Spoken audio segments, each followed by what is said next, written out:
Welcome to the Toffee TV podcast. It is the episode 14. Mm-hmm. The episode 14. The episode 14. Almost as many as Star Wars. That's a very... Oh, I watched... You know what I... Oh, good start. I'm not saying I illegally downloaded Disney Plus, But I did illegally download The Mandalorian and watch it last night, and then afterwards I illegally got Disney. Not illegally, because both ways I've got it. I've got Disney Plus. What a confession. And I've got a VPN, and both of them are both legal, but you put them together. So no geo-blocking then? No, I've got a VPN. They're perfectly legal. Yeah. I know you're really interested in Disney Plus, aren't you, Baz? They advertise VPNs on telly now, so perfectly legal. They must be legal. Yeah. They must can't be legal. advertise them, they're legal. They're legal. Yeah. Even Premier League games advertise them, which is hilarious, since that's what they use for. Anyway. They're not illegal. We can talk about them. Oh, that's true. I mean, this wasn't on the plan to It's a talk podcast. about, so It doesn't matter. I'm you just go. saying. Maybe Southampton need to hide themselves. You brought Star Wars up, and I just wanted to drop that in straight away. Did you enjoy The Mandalorian? I did. I need to watch it again. I was quite tired yesterday How watching many it. episodes did they release? One a week, is it? One, and then the second one comes out Friday. And there's a okay. big thing that happens at the first episode. I won't ruin it for you, but it is just like, say what? Like that. Is it good? Yeah. It's like Indiana Jones in space. No, sorry, I can just hear Baz breathing on me like I'm not, go on. oh, my teeth. I'm fine. No, This podcast is not sponsored by Disney. It's thankfully because we're ripping them off. They can hear us. That's the worry. They can hear us. Roy Disney. No, it's like it's more like a western. Oh, You know, it's very quiet and everything's very like on point. Very like subtle. just yeah. You've got to watch it. Are you going to watch it? Yes, I'm going to watch All right. You're going to legally watch it, or are you going to wait till March the 31st when Disney Plus comes out in this country? I'll leave it open to debate. You got enough? What's that, Baz? I'm not. It's just loads on there. There's a new Lady in a Tramp film. Oh, great. You know what I mean? For you. You love spaghetti. There's a High School Musical remake. I know you like High School Musical. not Run Efron. this The together. songs are great, but it's not Yeah. Efron, was the It's point. just a remake. Well, he's about 37 now. He can't be He doing looks it. about 18. And he's He's got 13, just have a good shave. He's What else is Played on Ted there for Bundy, you? interesting. What else He's is good on? in that. He was good, yeah, he played it really well. He was good. I mean, that's mad, that film. Yeah, isn't it? it's mad, yeah. I was like halfway through thinking, you've got it wrong. Bundy hasn't done nothing. He's great. Great fella. Just happened to be in every time there's a Yeah, murder. every time they're murdered. And then at the end, you're like, yeah. Probably. I don't think that's on Disney Plus. No, is it not? No. Have you heard they're making a Friends reunion on HBO Max? Because they're trying to obviously bring in I everyone. believe so, yeah. Big deal, that. Believe so. It won't be the same because they're all old. Speaking of reunions, It loses its I don't know. Luster. Buster? Luster. Phil Collins. What's he got to do with it? Making a remake of Buster. Well, I don't know. That was a 1980s film with Phil Collins, I assume. Seen it though, haven't No, I you? haven't Classic. seen it, Never no. seen it, No, no. I haven't seen Paints this guy out, Buster, to be the most like nicest bank robber or train robber you've ever seen in your life. Bob Hoskins, isn't it? Yeah. No. Phil Collins. It's not have you seen him in the same room? Question. Yeah. Have you seen him in the same room? Yeah. No, because he's dead. Oh, all right. There was a time in the 80s. was a time when they were Well, both alive. they were in Hook. What's so much Charlie Chaplin and Zac Efron, you know? They were in Hook together. Was Phil Collins in Phil Hook? Collins Was in Hook. Was he? I'm blowing minds here. Where was he in Hook? I'll tell you what. You go home and watch Hook. Oh. This is deep cuts. You go home and watch Buster. Is this an Everton podcast? I just want to know. Well, This is what you got to do on podcasts. This is like the secret of podcasts. people like it. I've told People you like this. it. Don't stop People us. like People it. like this. Yeah, he's in Hook. He's got a I very didn't know he small was in role Hook. in it, but he's in Hook. So the guy he plays is hey, did you see the ending? I don't watch EastEnders, but there was No, a brief. The ending of it was reminiscent of a Go Compare advert. That's all I'm saying. That fella turned up with a moustache. No. Go It was compare. like this- They must be struggling for money. If that's It was the case. first time I'd ever seen someone actually driving a car, and it wasn't just round the square. And there was Sure. this big crash in it, There was a real car. and it was a big crash. It was tremendous. It's wonder how they have crashes in the square, because how do you have to speed when you go around the small square? There's nowhere to get up to speed. Marty McFly had been had off. No, you don't- Yeah, We you gotta have go back. We can't get past the bleeding. The Vic. You're going to have to redesign it so it's 3 miles an hour we can go back in. You've got no sense. Yeah, Buster. But going back to Buster, he wasn't a very nice man.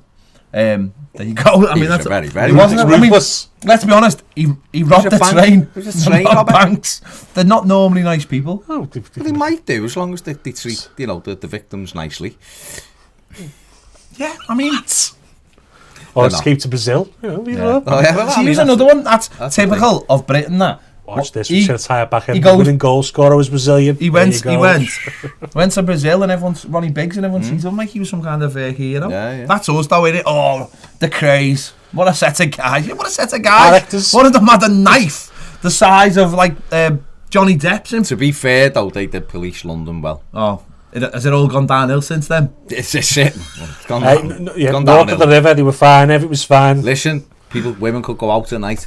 Richardson, south of the do river, what? never Stand mind on them. corners? No, just to go to shop. It was the 60s. Everything was fine. It was all good. They were all walking around just like in Austin Powers, just dancing on Exactly.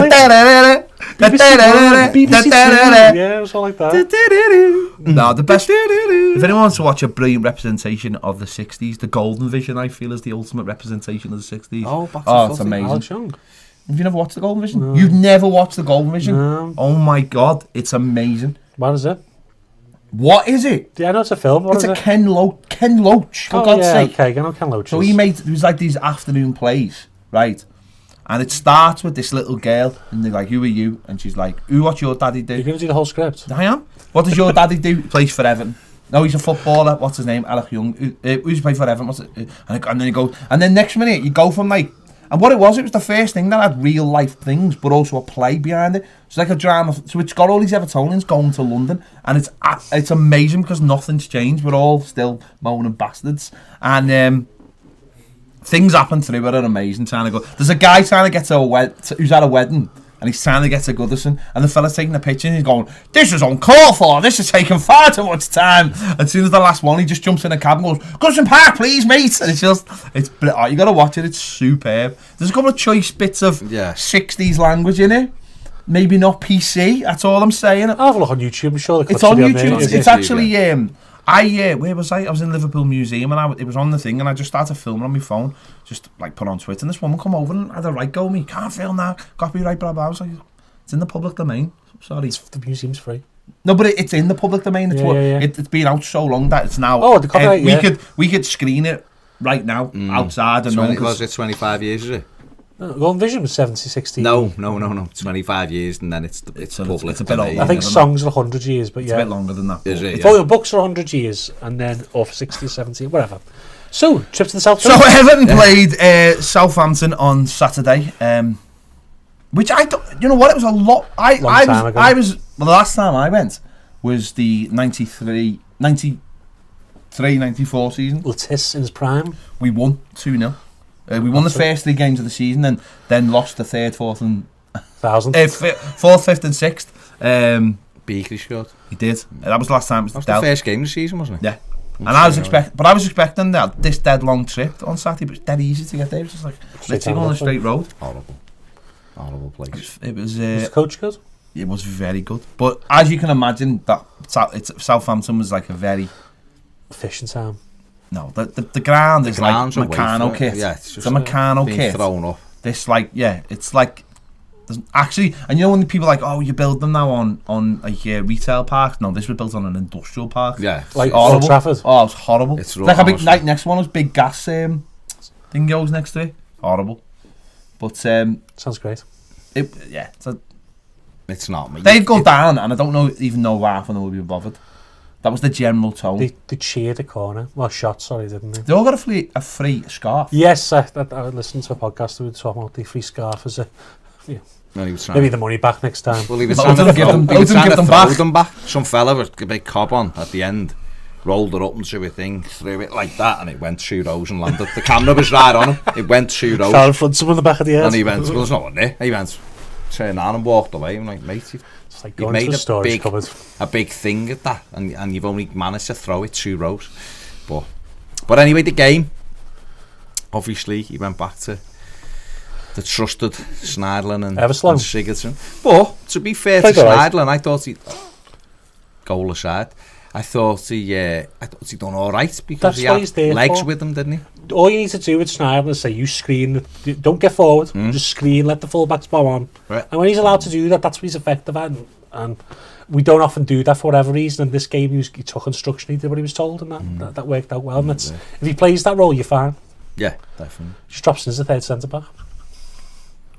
I mean, I think you have let him off massively likely there, Well, but we'll talk about that in a moment. No, we started brilliantly though, didn't we? Started brilliantly. As we always do, we always start fast. We were on the right foot. We always start fast, sorry. Every game this season I've watched, we've started reasonably well. There's not been really a game where we're on the back foot when we start. But again, he what I liked was he picked pretty much the right side. He never went... I keep on thinking that he might go, you know what, I'll have to go back to like Coleman, or I might go after Keane, but he didn't. He left Sirby in there, he left Tollgate in there. Obviously in midfield he hasn't got too many choices. He went with Shintosen up front, which I can understand why, and then you watch him and go, I think I'll go back to I'm gonna Calvin Lewin next week. But we started strong, and we got the set piece, and apparently Baz was telling me that it was a worked set piece. According to Marco, so that's good, and I believe him. Well, if you look at the Allgate's not heading towards goal. He's heading. If you look at the West Ham game, we had the same thing. Corner comes in, flicked on, and Tom's on his own at the back stick, and he should score. Roberto saved it, didn't he? He should have buried it. And then at the weekend, the exact same thing. For all his flaws, Gylfi doesn't have to take a good corner. I know he's good set piece. Plays are good, aren't they? We know that. And I think he should move to the NFL.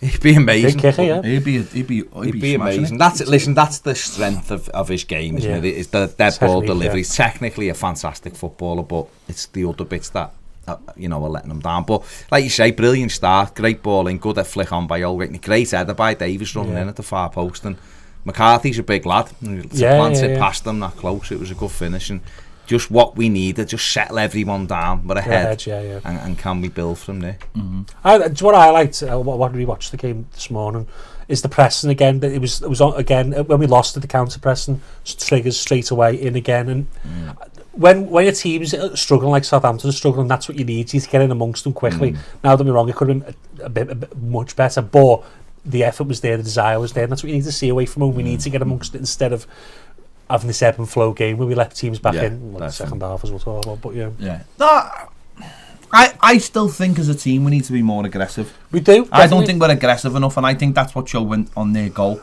is the lack of aggression to get out and immediately be on a player's toes and say, well, you're going to have to do something clever here to beat me, because he didn't have to do anything clever to beat Snydem. I've watched it again, and the way the ball goes to the lad, and Snydem looks back as in to say, am I doing this on my own? And I just thought, have a bit more, get out there. And I wanted to see that from a few more players, especially once they'd scored.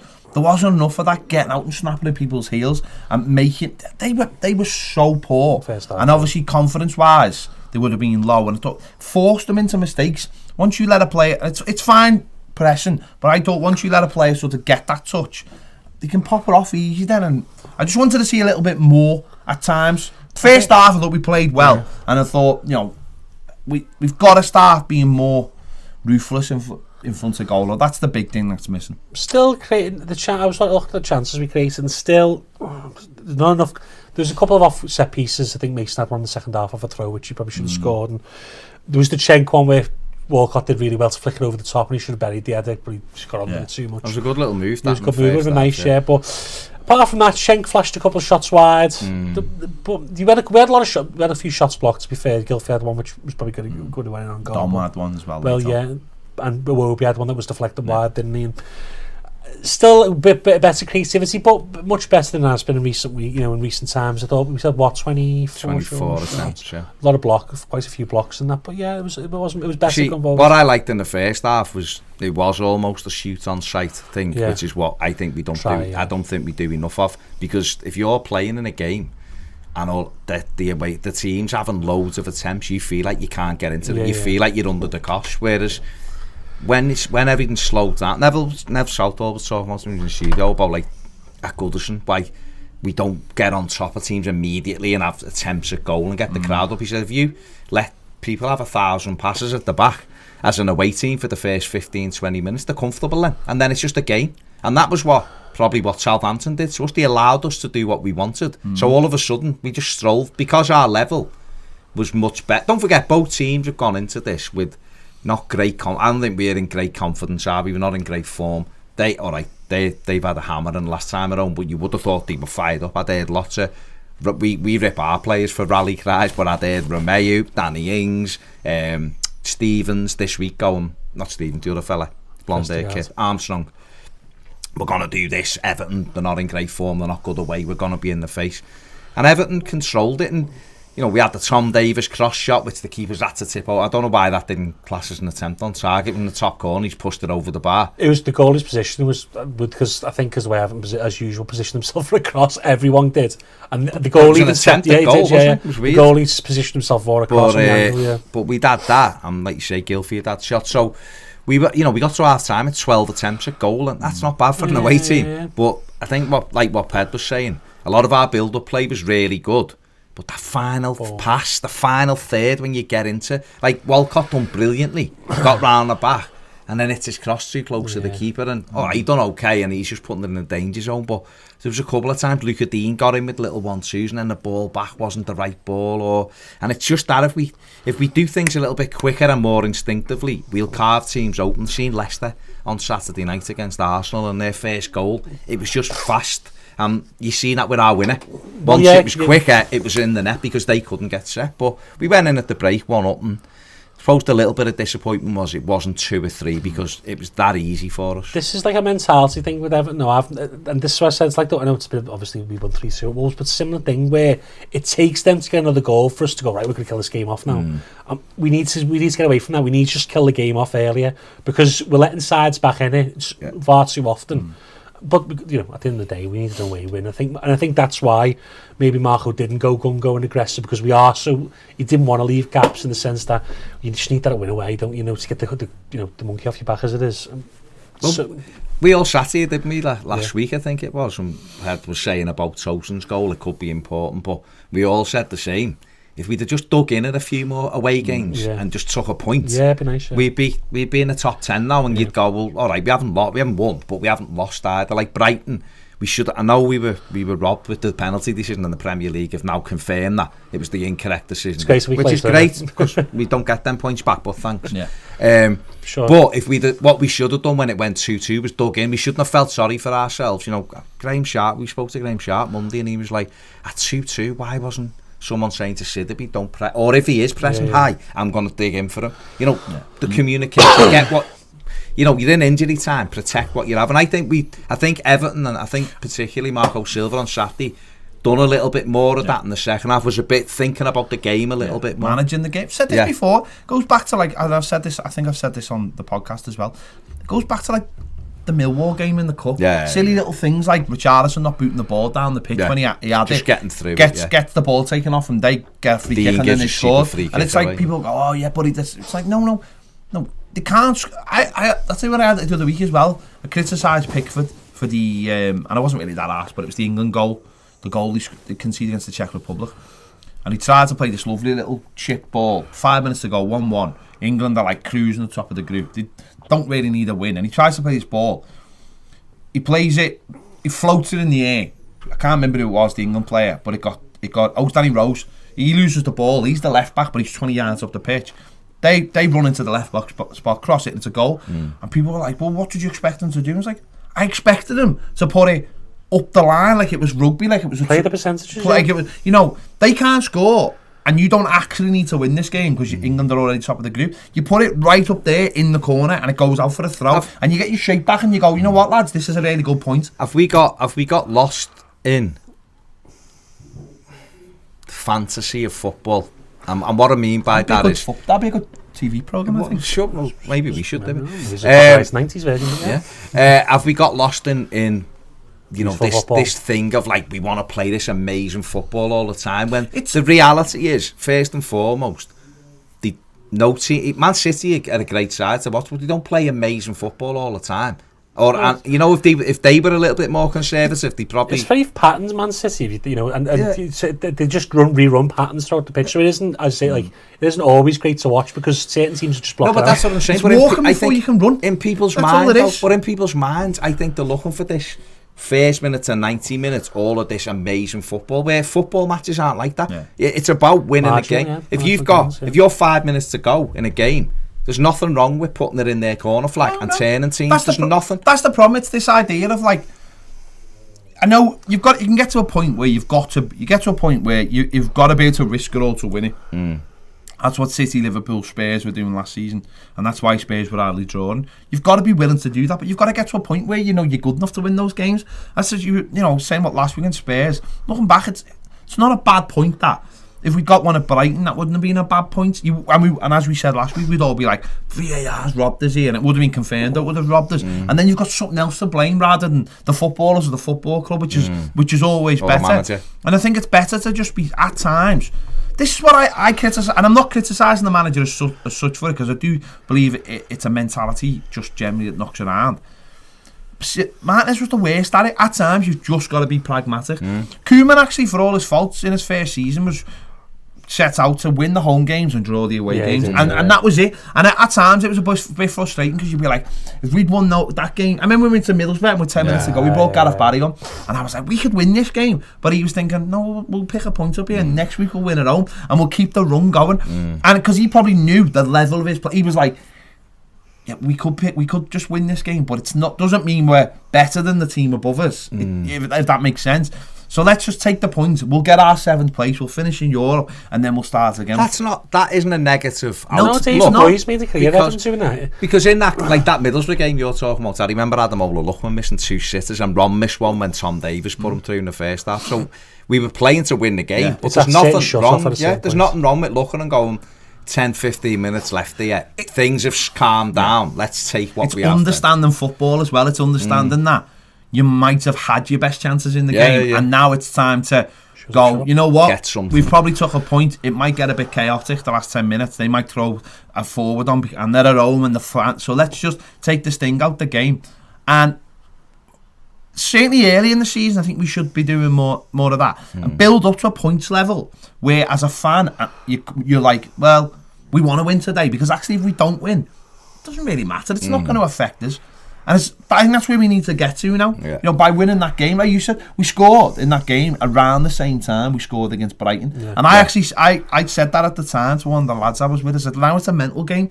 Can they some of them will know that, and it's like, can they go on now and win the game? And we did. We were very, very comfortable. That was key. That was absolutely that's what I'm saying. That's key. all that matters. The second half, you know, we give that goal away. You said it when we done the final word on Sunday, that the biggest mistake Schneiderlin makes there is not getting out to him quickly. He looks, because he doesn't really want to do it. He looks as if before he runs, he looks as if to say, is anyone else going?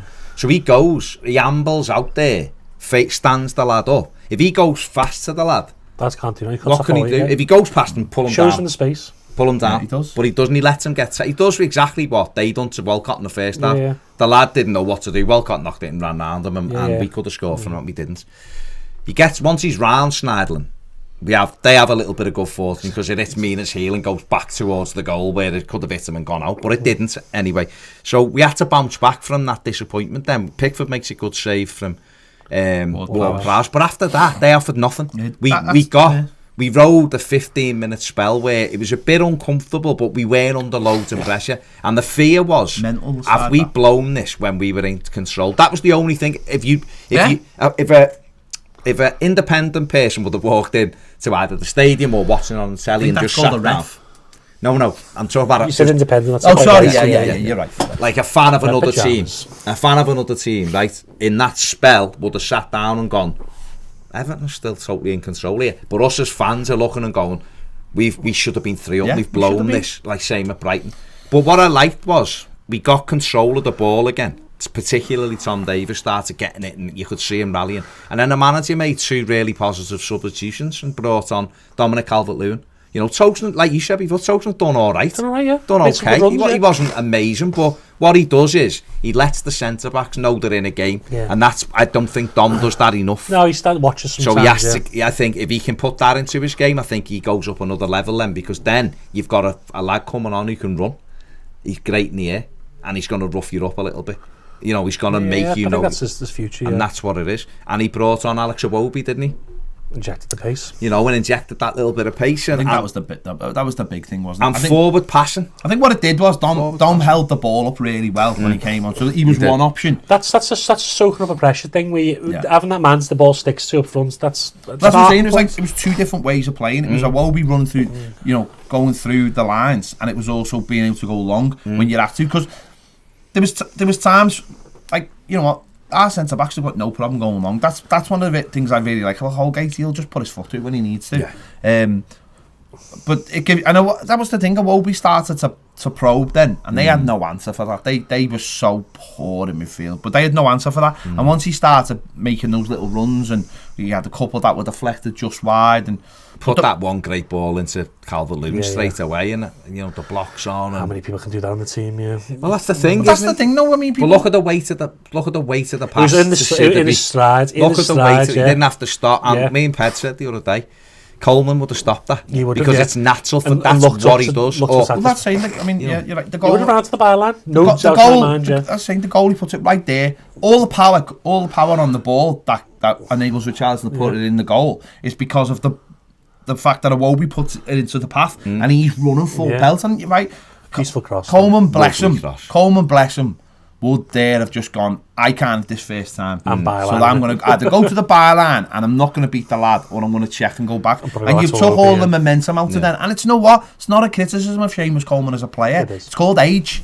It catches but up it's also called different types of play. His skill set is trying to get you one-on-one and just run with his head down. Where he's more cerebral, he looks a little bit, doesn't he? And I think the other thing as well, and I said this the other day, I don't know whether you noticed, was Calvert-Lewin's run to the near post because he makes that run. They're looking at that, which gives Richarlison which is key because you need that space, and that's what you can't just stand and watch the ball, which is what we've accused him of doing at times. But if he makes that run, you create space, separation. But you can do that though because the ball comes in early. When the ball comes in late, they can set. The player can set, and they're not on the run. By the time Coleman sometimes puts a cross in, the defender's not looking at his own goal. He's actually looking at our goal because he's already been, and he's facing the other way. What don't defenders like?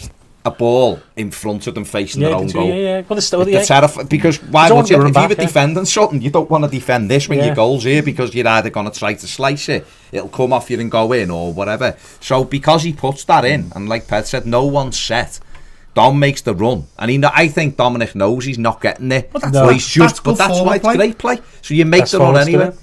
Two centre backs from both sides run with Dom, which means that Richarlison's faced up with the left full back, and he's ahead of him because he's switched on and he's looking. The lad's got to go this way where Richarlison's running forward, and it's a brilliant finish. It's a great ball, but it's a brilliant finish. Does what he does best. I was going to sort Richarlison because that is what he does best, making those runs, getting in the box, scoring goals. He's so frustrating though. He's got so much talent, but it's this, like, you've seen that on the nutmeg after a minute. 3-4 times he gets in really good positions and he just makes the complete wrong decision, and that's not a criticism of. He's still a young developing player. You can just see if he can just get that 10 to just aspects, like 4 or 5% more, he'll be there. You know what I mean? And there was one right at the start of the second half where we broke when you faced the lad up. He's in their box, and if he just delays, he can pick anyone. He just hits it against the shins, and you're like. There was one where he crossed it to absolutely no one. Just went out, and it was like, come on. But he's a great player. Get him, what we've always said, get him closer to the goal. Get him closer to the goal. He's our most natural goal scorer, and he took the goal. And that's why you can have a Dominic Calvert-Lewin, a Moise Keane, a Tosin who's not going to score you 15, because if you have a winger either side of them who's going to score them goals, much like Liverpool, Firmino's got the same number of goals this season as Dominic Calvert-Lewin in the Premier League 3. So that I know Everton fans want to strike it, but it's about a team play, and it's about building a team. But it's little things like it is little things like the crosses from Sirby that earlier, early crosses. Well, he'll get more goals, Dom, because he can gamble, running from midfield. But that's partly on top of that as well. Is when you say we controlled, it was not it was a different type of control, because the possession percentage, I think, was 54. Yeah, 54. Yeah, it wasn't the usual 500, because what we were doing was going end to end instead of. Let's have it, slow this down. And we weren't allowing Southampton to set. Same thing, because you get those early balls in. We've said that loads of times, though. Control in a game isn't having 60% of the possession. No, it's not. Control of the game is dictating the way the game goes. Exactly, You can give the opposition the ball, but you can still dictate where they take that ball, and then how you take that ball off them. This is what great clubs do, or great managers do, is say, sometimes they say, well, you can have the ball, but if we take it off your here, then that allows us to spring. That's what Klopp's made so much of a success of Liverpool, because they break high.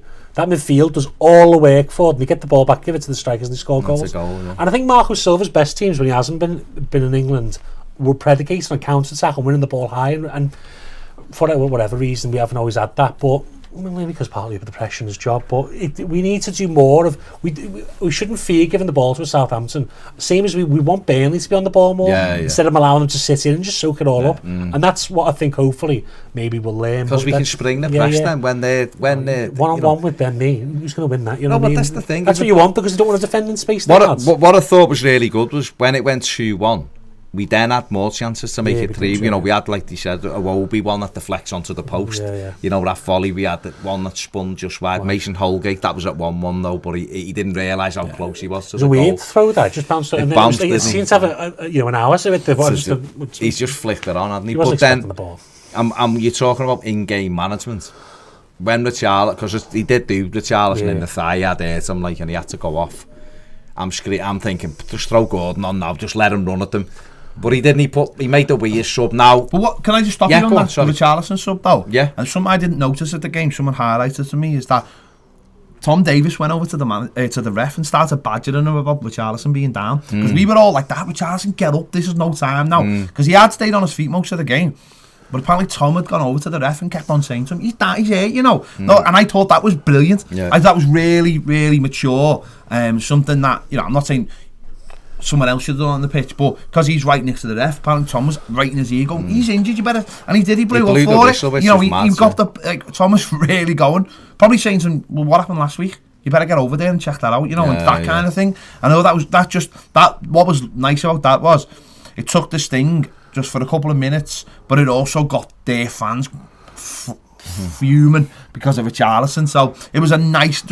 But it showed that he was injured because he was limping. He went off. Honestly, everyone would like Gordon's comp. But you play the percentages. If you get to draw that game, let's be honest, everyone's calling for the manager's head. And then he's made the decision to close it out, which you got. But that's what we're saying now, aren't we? We're asking for that. We're asking for him to go. Come on, do it. And he went and done. He put Michael Keane on. Okay, my only worry, well, that's the worry, isn't it? The worry is when you're throwing a third centre back on. How they're going to position themselves, it affects I'd usually play them defensive, look deep, but defensive midfield. I don't like throwing a third centre. But, you know what?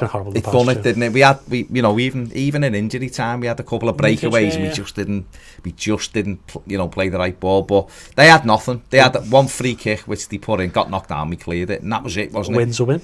And to come away, you said it right at the start of this, and no away wins before then. It's so key to get that away win. Ped said it before when we went 2-1 up. What are the players thinking? Hang on, we were 2-1 up last away game, we lost. Can we get through this section? Now, they should be thinking, we can win away, we've won our last away game. Where's our next away game?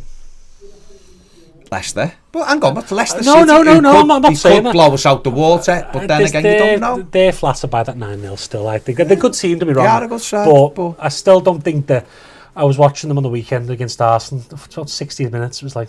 Lacazette. If Lacazette scores that open goal, it's a different game. But, I mean, that's a different game, I think we'll give them a good go. And, they will have the ball because of the way Rodgers plays, and that might play into Everton's hands. But that's in a few weeks, and, we've got Norwich, haven't we, at home before then. So, if we could beat them, then another wins confidence. But I just thought it was... a much... Mature performance, and almost like a steady performance. I don't want people come out and go, well, they were crap, and it's like, mate, we've lost to some crap this season. So, and let's be honest, the whole league's crap. So you can. And I'd like to say as well, like in terms of obviously the manager, I suppose at 1-1 people were saying, people know my opinion, the manager, but I want to see Everton win games. I'm not really that bothered. The manager thing will play itself out no matter what happens. So the results are more important than anything. It's just I'd rather I don't want to be involved in relegation scrap. I want us to get like, this league's really open. It's really terrible. So let's win some games. It's not. This is the problem now. I think a lot of it's so week to week, moment to moment. Yeah. Let it play out and see what happens. See what's what. In terms of Everton, if Everton can be 6 or 7 points off Europe in January when we've had that really tough spell, if we're only that far behind, 6, 7, 8 even, with the second half of the season, a couple of loans, players back, then that's all right. Okay, ideally I'd love to be 4th at Christmas, but listen, you want to be in touching distance, because if you're in touching distance, you can still affect it. If you're 15 points behind it, you've got some ground to make up. So if we could beat Norwich, but we're 3 points off 5th at the moment, which is berserk. It's a mad but league, just on the manager, just very quickly, we have just got to let it play out, because this Farhad Moshiri will and Marcel Brands will make the decision in their time. If they don't think it's happening, he'll be gone. If he doesn't get in Europe, then who knows, he'll probably be gone anyway, because that's an aim. But we can't keep going, well, this is good. What Marco will say, Ped said this the other week, if we beat Southampton, he'd come to that international block, the next one, which we're at now, and go, well, hang on, I've played 5 games since the last one. We've won 3 of them. We're in the quarter-final of a cup competition. But the only game we've lost was because VAR interceded. And Tottenham, we had 2 decisions that the Premier League have now said were penalties. So we could be sat here with 5 wins, 15 or 4 wins and a draw. Okay, we're at 3 wins and a draw and a defeat. That's the way it is. If he does that over the next 5 games, then we'll be in a semi-final of a cup, and we'll have got results. So we've got to get players back. We've got to get a bit of confidence back. And when you look at it like that, and you think, right, okay, let's just let it play out. Let's get behind the team, see what's what. The reason I want to let it play out as well is I look at it and think, the longer Marco's under pressure, the more likely you're going to be seeing.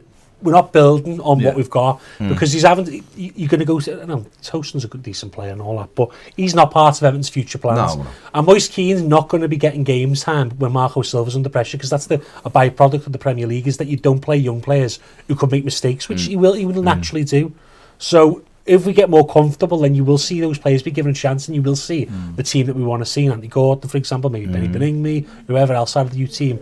But and I think the longer he's under pressure, the more unlikely that Everton are going to be building towards next season, just be cheering until the end of the season. So hopefully we can put a run of games together, and then we'll see what happens at the end of the season. I mean, the big plus for this, Ped, I suppose, the last couple of weeks has been Tom Davies and Mason Holgate, hasn't it? Those 2 young lads have got the chance. I mean, you mentioned it there. We're going to get to see maybe a more settled side, oddly, now, because of the injuries and stuff. But it might turn out to be the best thing that's happened all season. And I think there's some players, Tom deserves to be in week in and week out. We've said it for as long as Tom's been in the side. But I think you're starting to see a bit more maturity from him. Mason's been spot on. He's made the odd mistake.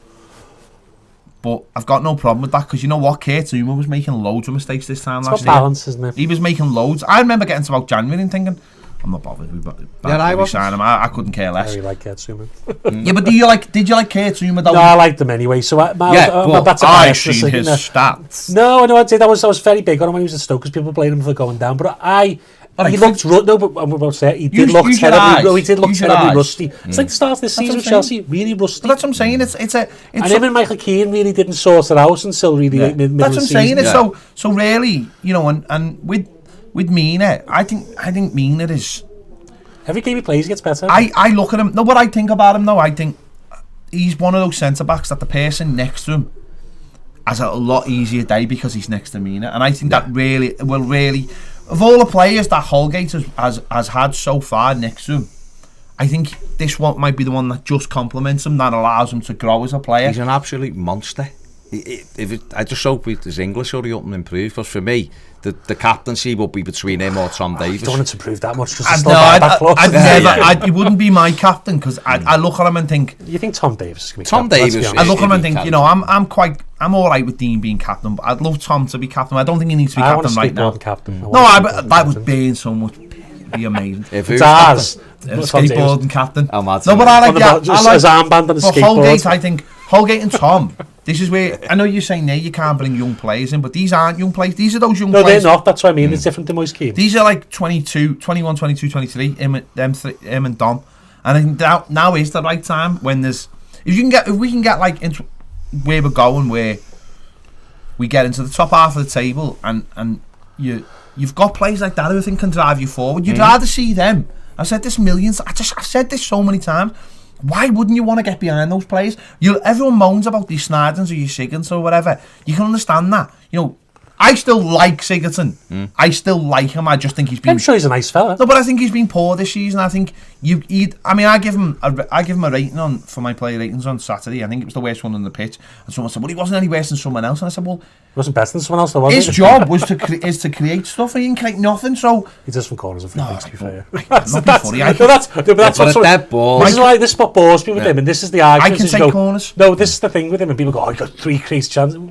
He's great at corners. No, but I like him. But the point being is that You can go, well, he's got a £45 million fee around his neck. Snyderland moans about, I left Man United too early. Great. These all got problems that you can look at and go, their reasons maybe to not dislike them, but go, oh yeah, you're all right. But someone like Tom Davis, you go, that's a lad who wants to play for Everton. Mason Holgate wants to play for Everton. Dominic Calvert-Lewin wants to play for Everton. John Joe Kenny wants to play for Everton. And whether they're good enough or they're not good enough, we'll find out in the test of time. But that's what I'm saying, you're not going to find that. And I'd rather, if they're not playing, I'd rather have these lads who are, I think you get more out of them. Or you get like that 5-10% extra from them because they actually care. And this is the time you see that. Listen, Adrian Durham said something on the radio the other day, and I agreed with half of it, and then he brought... His name's Tom Davis.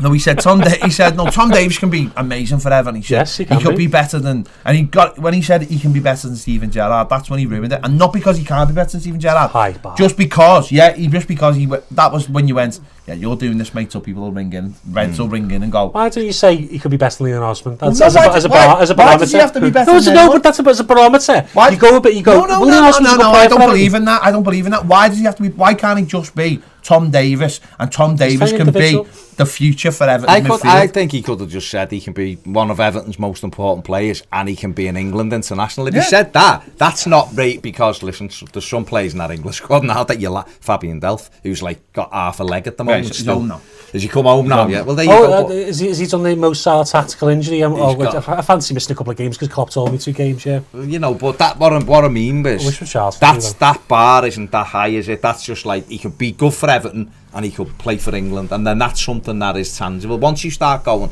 he can be better than Gerrard. There's no reason for it. You'll have a look when he's 35 if he's better than Gerrard. If he does half the stuff Gerrard did, so you forget about that. But I just think you're right.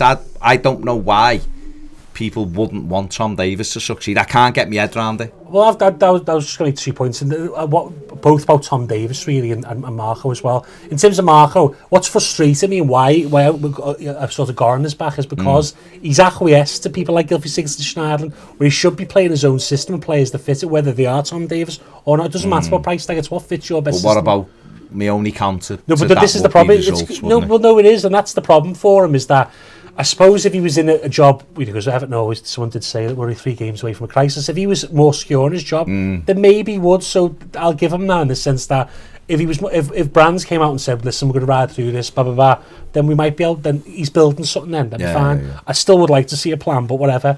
And then moving on from that, I was listening to a podcast with Ian Graham, who is Liverpool's data scientist, and he was saying what they look for in midfielders, and Naby Keita in particular, is players who play balls into attacking areas. Now, what they said is, doesn't matter if they've got a 75% completion rating. They're putting balls in dangerous areas all the time. You look at Tom Davis, and people have gone, he uses the ball too much. I'd rather Tom Davis try and break the lines constantly and pass it forward than some crab knocking side to side. And that's what people need to get off his back. 95%. Yeah, these people need to understand that football is built on people breaking the lines and getting people into space. And without Tom in the team, it's too controlled. It's too formulaic. You need Tom in the team. Are you going to make another point there? You said 2. You made I did make the. You made the first. You didn't separate them well enough there.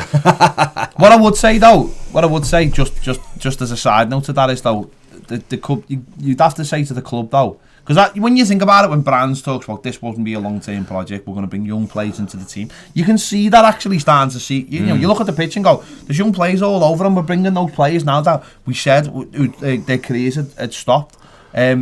But what we need, or what we should have done to help the process, if we had a striker, like a 15-goal striker you could rely on all the time, that wins you those games of football when it is 1-1 or gets you that point, that helps the process so much more. This is where we ruined Lukaku, because we ruined the chance to bring blood players through, because he was always scoring goals, whereas we were just like, Lukaku scored the goals, don't worry about anything else. The whole of the back of the team's on fire.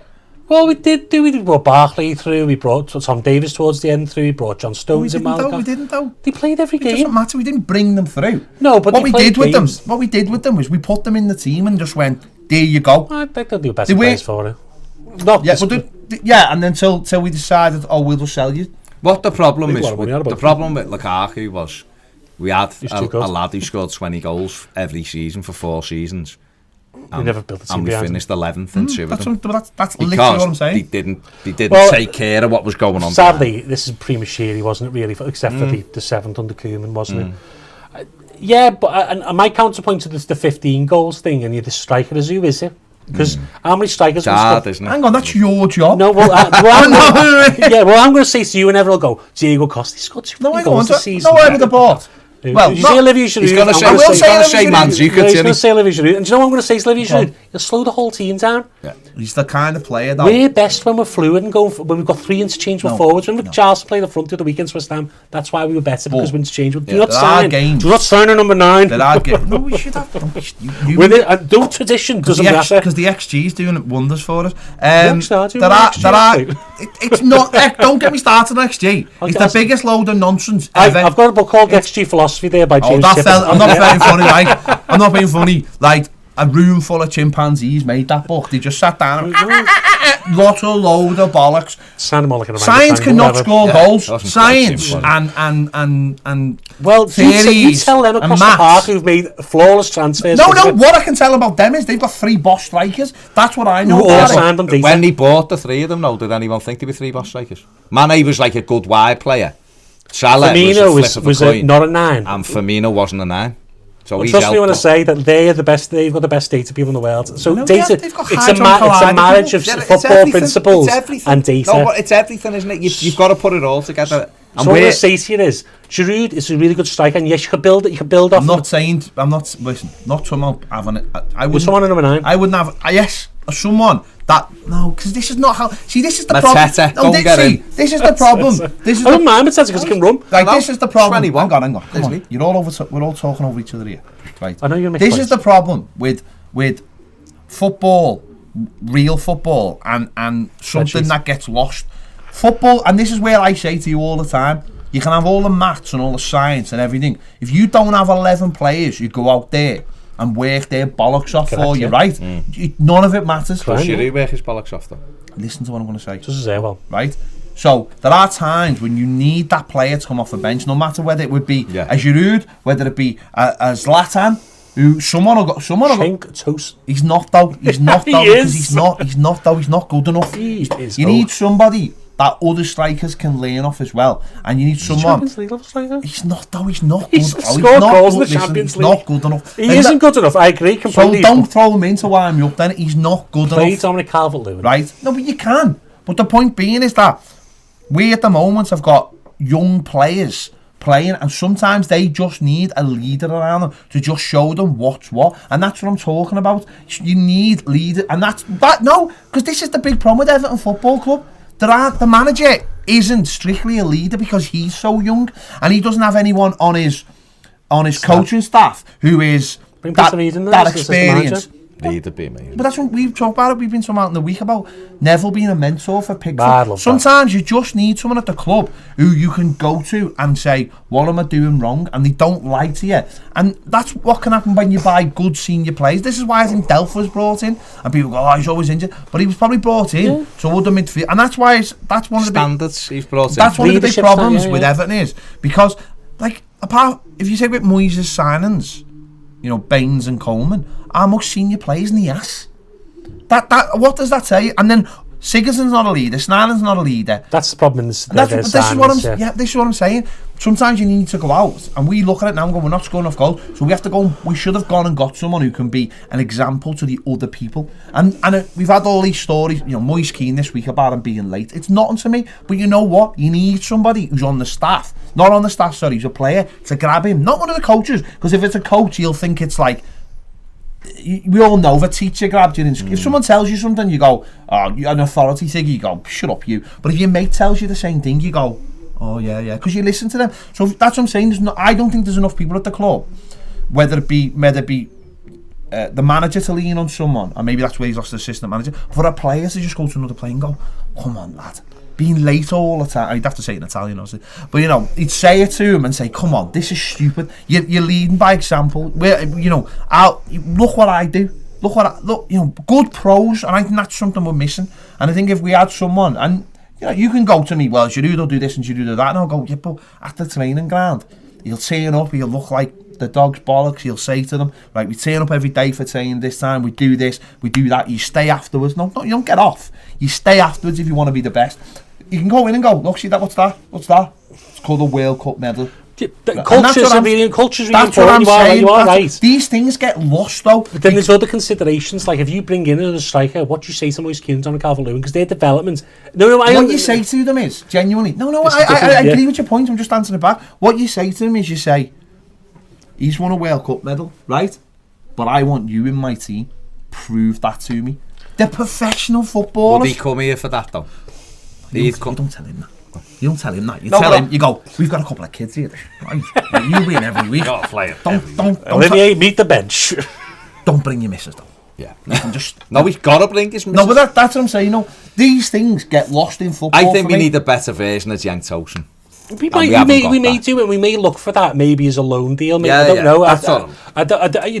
It's a fine balance. There's no one's wrong here because there's just different viewpoints. I still think with Cenk is right. I'm not having a go with Cenk. I like Cenk. What I'm saying is though, I look at him and go, why has she got shoe polish in his hair? I've asked me. We've watched them train, mate. There ain't no shoe polish in the training. No. There's match hair and training hair. There's no hair. Cenk's though, but you need somebody who's. See, I honestly, right, I would have no problem with Everton, and you'll laugh at this, but I'd have no problem with Everton going to Zlatan. I love Zlatan. Right, okay, well, we're in agreement. It'd be amazing at Everton. I'd go to Zlatan and go. 10. I'd go, yeah, here's a deal. You'll play X amount of games. He'd score goals, and he'd walk in the dressing room and everyone would go, Zlatan, and they'd go, and then he'd speak to Moise Kean because he speaks Italian, and he'd go, start doing all it, because this is what people like Zlatan. People get the impression that the knobheads and the cause havoc and all that. It's like you don't become people like them. Yeah, but even Eto was telling the other players. You can't say train. No, that's the manager though. No, but that's the problem here. We've got a manager under pressure. Them type of personalities, very difficult. But that's the thing. That's where a manager. And I think this is where. And I'm not saying. Listen, I'm not going to say to you, we need to sack the manager. But why, you can give the manager a little bit of help then. And when I say help, I don't mean someone who's going to undermine them. Say to him, listen, is there someone we can help you bring in that you can just lean on? And that's where I think maybe he's lost that assistant manager. Might be a little bit of, put a bit of doubt in his mind. But I think you need those people all over the pitch. It's why it's good that probably Baines is still at the club and he can say these things to a couple of players. It's when people go, no sentiment, get rid of everyone, but you still need to retain that little bit of something that people can go, whatever, I'm going through this, and they go, yeah, I went through that as well at your age. This is what happened. This is what happened. And I think that's maybe where as a club at the moment we just need a little bit of something. Well, then that's going to be up to Marcel Brands to change the leadership group over the next. You can't do it in one season because. It's very hard to sell a lot of players on a lot of money, so you could have to change it. At the moment, you've got Baines, Coleman, who, whether you like them or not, they've been at Everton for a long time. They love Everton, so they're part of the leadership group. Then you've got the next level of players down. You've got Delph, Sigurdsson, Schneider, and in terms of age, then it's the young lads. And then I suppose you need to. But what's going to happen over the next 2-3 seasons? Those lads who are 23, 24 now are going to be the older players, and that's football's not a long-term project. That's the problem now, but that's what the plan is, I think. And I think what you're saying as well is, I think because of what happened to PSV, Marcel Brands will bring in, or Brains will stay at Everton, and players will stay around. And I know you do it anyway now, but that'll be a focus of the academy, hopefully. But tremendous. No, I think you're both right with different viewpoints on it. I think that what we've got to just remember is that you've got to take a step back sometimes from the immediacy of football and go, what's more important, that we get it right? We're building a team. Marcel Brands said we might have some bad moments because we're on a pathway. We've brought in a lot of players, 13 players I think, that they've signed, Brands and Silva. So okay, ideally as fans we want to see this unit playing this way, and it's dead clear. But what we're going to talk about next is obviously the Howard's Way film. But what that kind of showed me was it's not black and white, and stuff can happen by bringing one player in that can turn everybody else, or give the manager that bit of space. And think all he's trying to do at the minute is get us to a level where everything just settles, and then we can build again, because we're at a stage, Neville Southall was saying the other day, brought another half a dozen players in this summer. It takes time for people to settle down, even people from this country, it takes time to settle down, let alone people like Moise Keane, who's a young lad out of Italy, who've done well last year, but you've got to let him just grow. And, you know, there's other aspects as well. So we're on that pathway, and results like Saturday against Southampton will give him a bit more breathing space. We beat Norwich, then everyone, I guarantee you, will then start going, well, we're only 2 points off friggin' Euro. Blah, blah, blah. Then we go into a tough run of games, but then it's sink or swim, isn't it? Players will want to play in them. Players will want to play in those games because it's test yourself time. To be fair, though, them games probably suit us more playing against your Burnleys do at the moment. So, of course they will. So let's just see what happens. Great win. Better in terms of game management. Better in terms of players. And then see where we are. We all feel a bit better because we're 1 win off 5th. So there you go. As Baz said, we'll be back for part 2 to talk about the brand new, fantastic film, Howard's Way. I thought it was called Dave's Way. Oh. Welcome back to part 2, the final part also. There's no point for the part 3. Yeah. There's no game this week. So we can get into this. This week saw the launch of the new film, Howard's Way. Everton Howard's Way. Well, I think they've put Everton in there. Because it's copyrighted? No, just for clarification, just like when we do videos and stuff, it's always good to put Everton in the title. You know, people nowadays use things like, you know, they use a thing called Google.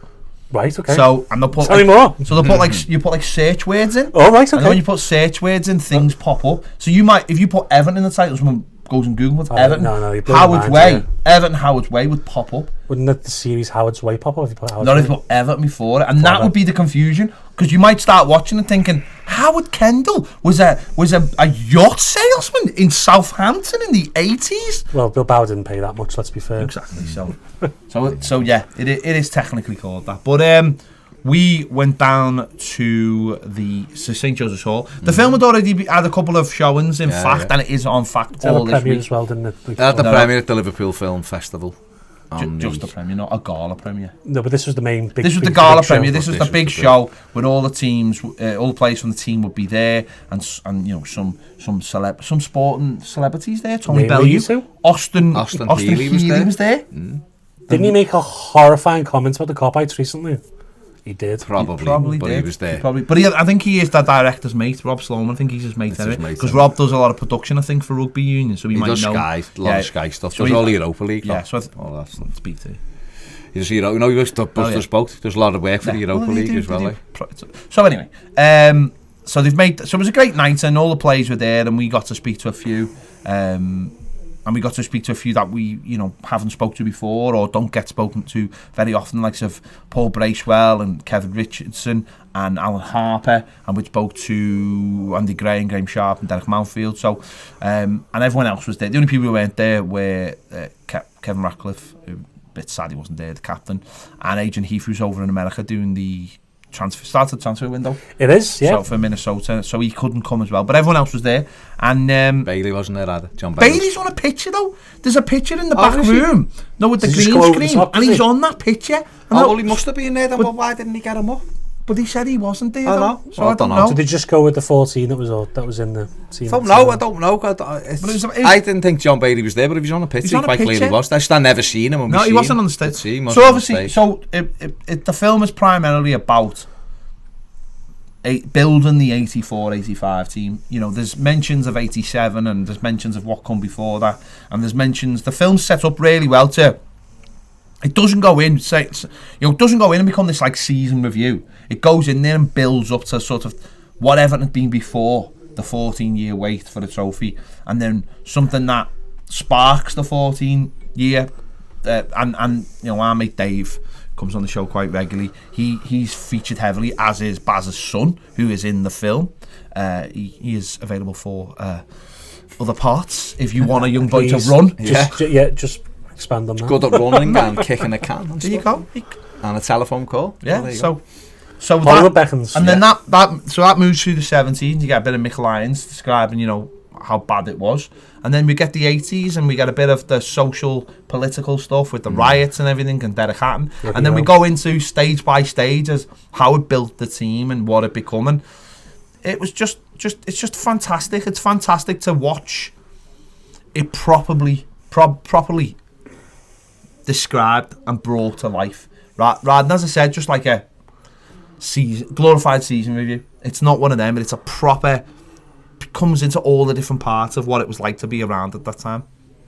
Yeah, it's brilliant. It is incredible. You know, you see, goes back as far as Alex Young at the start, I think, or when we were in the '66 Cup, and it sets the scene of like how Everton don't, you know, do something and then it falls apart basically, which historically is carried on, by the way. But you know, and that's how it goes. But it is. I mean, there's things like, you know, people might know, but Howard Kendall signed 7 players in his first transfer window, and only one of them was magnificent.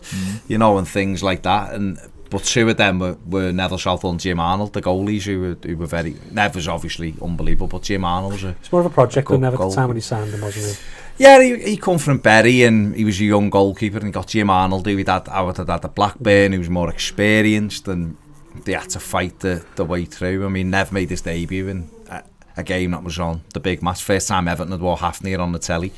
And we beat Ipswich 2-1. Gary Stevens scored, but Nev was in goal. That was his debut, and then he was out the next week. He played really well. We won 2-1, and he was out. So that was how it went early on. But it's greater building it. But the big thing I took from it, and I said the other day, and I said to you, Andy, before, was that how it could have gone very wrong. How it wasn't so obvious. I remember it anyway as a kid.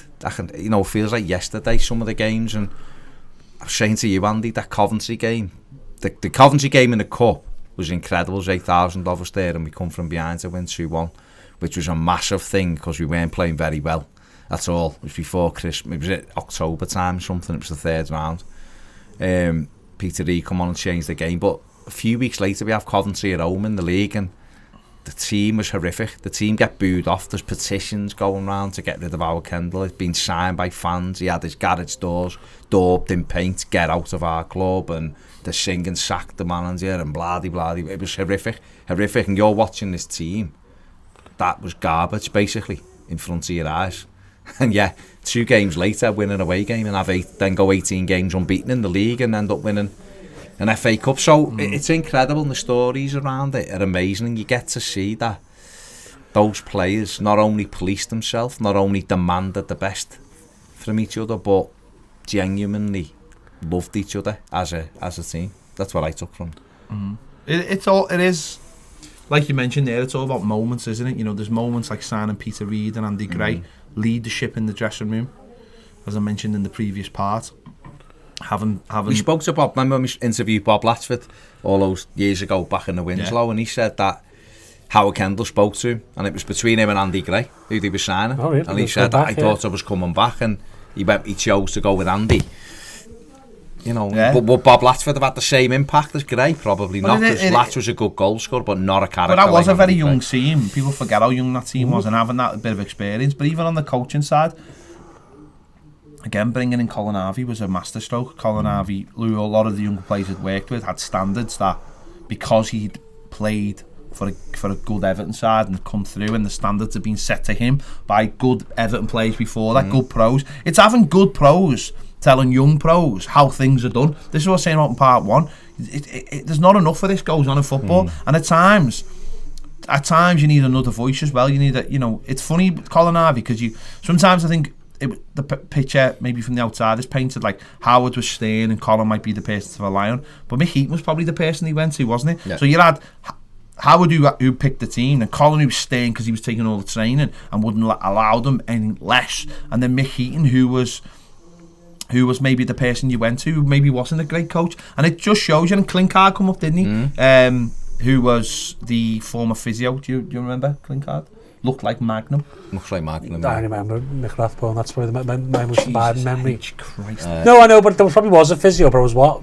Well, he was quite. But the thing was though, he always stuck. But see, I was only young, but he was always, because he looked like Magnum, which was on the telly at the time, and he was like the same age as the players. He was Tom Selleck. Yeah, basically looked like Tom. Because he was the same age as all the players. It was very unusual that we had like a.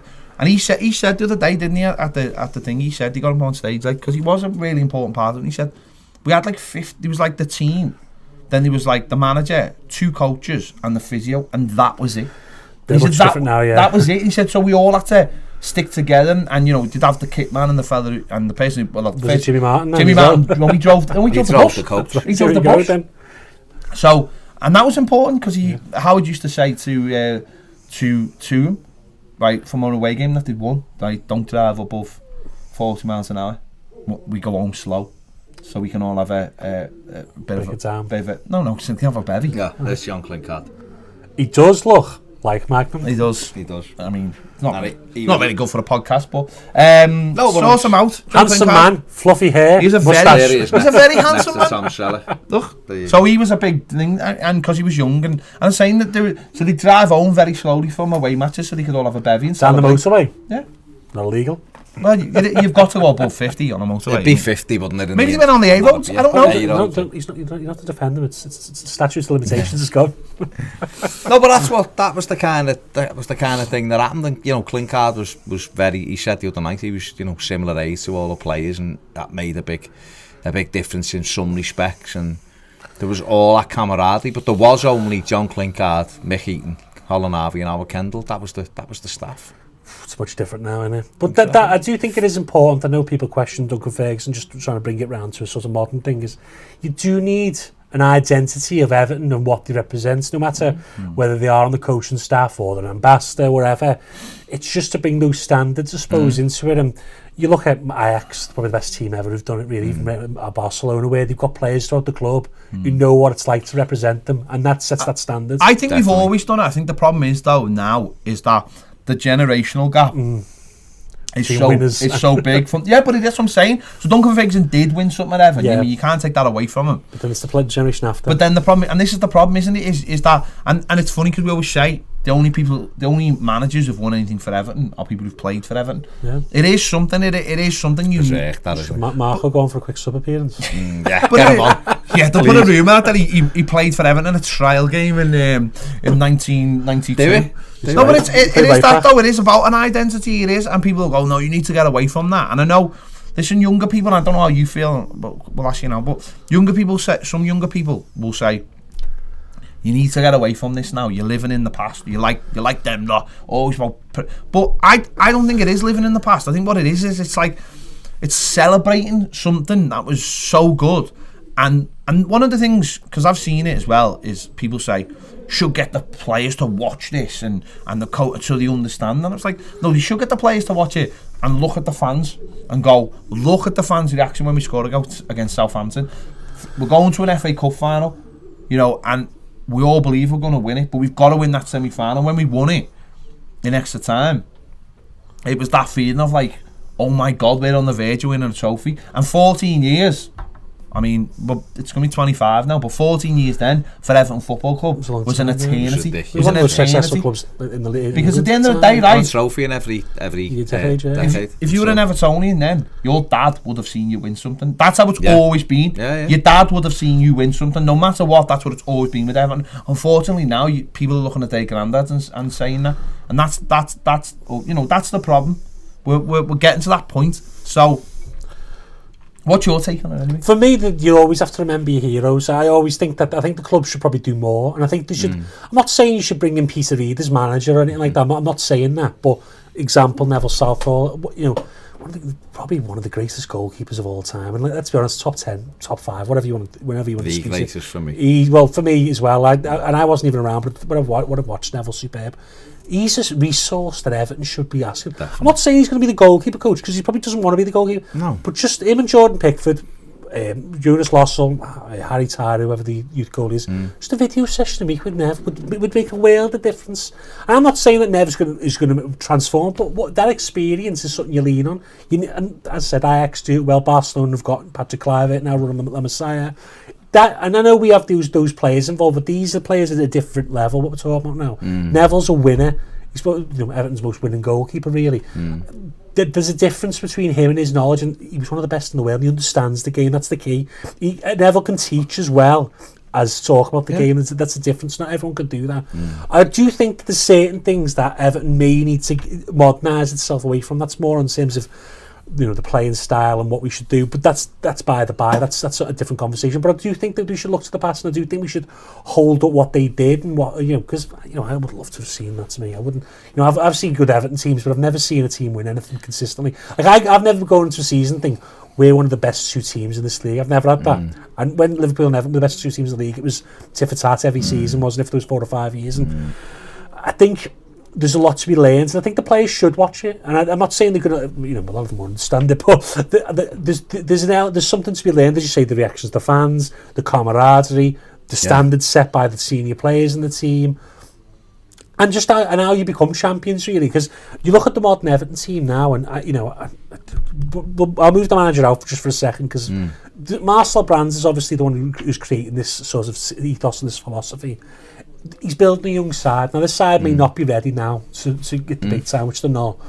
So it's going to take a couple of years. Now, Howard did the same. If you look at the team in 82, 83, it was 23 years old, average age, 24 and 84, 85. So it was building. You obviously had Peter Reid, who was 26, 27. Neville Southall was a tiny bit older, and Andy Gray was obviously old as well. And you still had Davy Johnson knocking around, I think, in those early years as well. Yeah, he ran in 83, 84, didn't he? So you had that experience, but you also had those young players coming through, and what was going to happen is they were all going to be at the prime together. And I think you look at the Everton team now, is that you go, well, Tom Davies is 22, and people say he's not good enough, whatever. But in 2 or 3 years' time, Tom Davies is going to be in his prime. He's going to be ready. Now, I think some people like us to bridge the gap with experienced players, because football's not a patient game anymore. Back then, a manager would get minimum 2 years. Very rare a manager, Brian Clough, would get less than a year as a manager. And that's the difference. That is the change, and that's obviously you have to apply modern thinking to it. But there is lessons to be learned. I think the elements of having mentors and things like that is hugely important. As you said, like, you shouldn't be scared of your past. You should, I think Roberto Martinez, when he brought in Howard for that occasion, that time he brought in Finch Farm. He'd never been to Finch Farm. Moyes had never welcomed him, and I think Moyes was like a little bit scared of the past and what it represented. And that was one of his failures, but Roberto wanted to embrace it. And I think you've got to have a little bit of that. And I know we've had, like, when David Unsworth was given the job and he had Joe Royle in his ear and things like that. I think you've just got to have it running through the club. We watched the Dortmund documentary, and every position at the club seems to be filled with someone who played for the club. And then they have Salmon, who comes in as well as an outside technical advisor. To basically say, you may all be a little bit too close to the club, so I'm here to tell you what you're sort of not seeing. So I think certainly someone like Neville would be amazing for the club. But I just think as a whole, I think it's important to, because the whole point of this film is saying that this film for everyone else and not Evertonians. This is to show you how important this team was, how good this team was. And maybe that's why we go on about this team so much, is because it doesn't get the appreciation from everyone else. So some young people might go, stop living in the past. It's not a case of living in the past, it's a case of the club, again, being overlooked by other people and other people's teams who are not as good as Everton getting more credit than they deserve than this team does. And I think that's why we hold them in such high esteem. And maybe once this film's out and out there, we'll all go, job's done now. We've given it to the world, and if they don't appreciate it now, that's up to them. But it's also, for me, for Evertonians, younger Evertonians, standards. Where does that standards come from? I've heard loads of Everton fans saying, we shouldn't look at ourselves a big club anymore, just be happy to be in the Premier League. It's the FIFA generation. And you're like, yeah, well, that's it. So you go, what are you talking about? Be happy to be in the Premier League. That's the sort of malaise that's setting over the club, and there is that generational gap between the fans. Now I'm in the middle, and I obviously experienced the 90s, Jesus. And I think that's the problem, is that you had that 90s period, and then what David Moyes brought into the club was just safety. And I'm not saying Moyes he was a good manager, but there was just there's an element of comfort with it. And I think people got into that, and that's why they aim for that safety again. Whereas, the clubs, I think, you hope that you think the clubs wants to be ambitious now, and we are taking maybe more risks. It might take time to bed in. Marco may or may not be the right man, but it's going to take time. It's not going to be quick, because you've got a project that failed under Koeman that's now having to be fixed. So it's delaying him. If you take yourself away from it again as an Evertonian, and you just look objectively at the football club, right? yeah, you can criticise quite easily and go, bloody hell, they've spent a lot of money, look where they are. But you actually look at it and go, right, let's have a look at it. This is a club that's moving to a new stadium on the dock, on the waterfront, city centre. Incredible. And it's also a club now that's employed a sporting director 18 months ago, 16, 17 months ago. They've got a young manager, 42 years of age, so he's a young coach, with 12 or 13 new players within that squad. So they're building something. You would look and go, they're building something there. They're trying to get the team better and better so that when they get in, or as they're approaching Bramley more, it's a team that's established with younger players who they can sell if they need to and make money and reinvest. And it's a team that will hopefully grow together with the manager so that when Bramley Moore comes, Everton are established as a team that's top 6, top 4, whatever, or trying to get in there, who's fighting at that end of the table where we all want it to be. So when you look at it like that and you step away and you see their idea is a project of 3 or 4 years before Everton are where Marcel Brands thinks they should be. Well, we're 16 months into that, 17 months into that. Now, results are massive. They are. I'm not going to sit here and go, I don't mind if we lose every week, because of course I do. Results are big, but we can't underestimate that there is a project that's ongoing, and there's a lot of plus points. And again, this film, and I said it I think in part 1, but this film shows you that even though at times and you're sat in the stands and you're looking and going, this is crap, whatever, if you actually look at the quality of player, it might just take 1 or 2 to knit it together. We're very, very close to having a good side. I think I look at us, I've said it all season, haven't I? I look at other teams who are above us and I go, our players are better than what they have, and yet they're above us. Leicester are a good side, but I still think Everton have got better players. They've got key players like Jamie Vardy, who I'd love to have. They've got Tielemans, who's a good player. Madison's a good player. The right back is a good player. Yeah. So they've got good players, and Diddy, fantastic player. They've got good players, but other teams as well. So we're on that path. If we can, and again, Ped said it before, an introduction of a Colin Harvey or whatever it may be. Neville Southall fully credits that team by the sign of Peter Reid and Andy Gray. So who's to say Everton won't pick up 2 of these players that just bring the team in, and all of a sudden, could be Jean-Philippe Gbamin could come back and next minute he's like in Diddy and our midfield. We don't know, do we? So that's what this film brought to me, is that sometimes things might be closer than what you think. I don't know whether I'm not saying this team will turn into that team, but you look at it as well in terms of, we talk. I think we've talked about it in the past, whereas we aren't probably at that stage yet because we're still building the squad where we need to just add those 2 players you talked about. There's still a chain from what was previously there to what they're building. And I'll forgive Marco in the sense that maybe that's why he's having trouble bringing his own style to it, because he's got this team that Koeman built in a lot of ways that's built for 2004 to play against Chelsea, Mourinho's Chelsea, because it was physical, wasn't very quick. You got Sigurdsson, Schneiderlin, Michael Keane, and that really doesn't equate with what you've seen at Marco Silva at Olympiacos and Sporting Lisbon, where they were very fast transition heavy sides, where they were predicated on one-on-one, 1v1s, and that's what if you look at the summer business, that's what we would do. That's what we both gone. I was just going to say though, I think you have to recognise your own failures as well. I think that's an important thing. I think that comes out in the video, in the film, after we get beat 5-0 by Liverpool. And that I wouldn't say that allows him, but that's where he goes, no more of this. Brings Gary Stevens in, brings other players in, and then goes, this is mine now. But you've got to recognise that he bought the Magnificent Seven, only 1 lasted. The other six just went poof. It was easier though to get, because we got Mickey Thomas is in that Magnificent Seven, and yet he refused to play a reserve game in October and was gone. Who else was in the Magnificent Seven? Mick Ferguson, who was 6'3" and had size 4 feet, which was never going to work. Mick Walsh, he was a journeyman centre back. He was okay. He lasted the season, then we moved him on, but he was all right. He was just a stopper. That's trial and error though, isn't it? Like Mickey Thomas had gone. Jim Arnold, Neville Southall. Alan Bailey, who looked like Rod Stewart, his debut, 2 great goals, chipped the keeper, beat Birmingham 3-1. Everyone was like, oh my God, he's amazing. He was gone. And Alan Ainscough from Leeds, who was a decent footballer, decent player, wasn't amazing, although it's funny because they say Kendall sat there and go, look who we're bringing in next at this press conference, and they walk in and everyone's like, fuck's that? Who's that?